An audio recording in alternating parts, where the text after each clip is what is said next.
Friends నేను carrot beetroot juice చేద్దామని కోసినండి. క్యారెట్లు అన్నీ కోసి జ్యూస్ చేద్దామని తాగడానికి చిన్న చిన్న కోసిన కడిగేసి కొంచెం బెల్లం గిట్ట నానబెట్టిన బెల్లం తెచ్చింది, కొంచెం బెల్లం వేసి జ్యూస్లో బాగుంటుందని.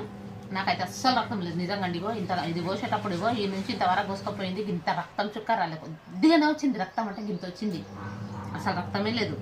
ఎందుకంటే నేను ఎక్కువ చాయ్ తాగడం వల్లనో ఎప్పుడైతే చాయ్ బంద్ చేసిన ఒకటే పూట తాగుతున్నాను, నిన్నటికెళ్ళి చాయ్ తాగుతలేను ఎక్కువ.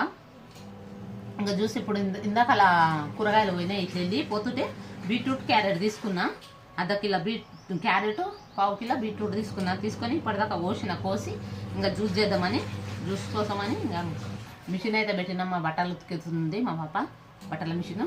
ఇంకా ఇది ఎంత కోసి కడిగి పెట్టినా జ్యూస్ చేస్తాను నేను. ఇప్పుడు జ్యూస్ చేసి తాగానికి మా చిన్న కూతురు అండి దుకాణంలో ఉన్న జ్యూసులు అన్నీ బాగా తాగుతాయి. ఇట్లా ఫ్రూట్ జ్యూసులు తాగమంటే అస్సలు తాగదు. అవి ఉంటాయి చూడండి, ఆ జ్యూసులు బాగా తాగుతాయి తీసుకొచ్చుకొని, ఇది తాగానే తాగది.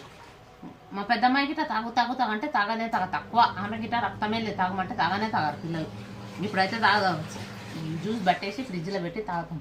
సరే ఫ్రెండ్స్, మా ఛానల్ చూడండి, సబ్స్క్రైబ్ చేయండి, బాయ్.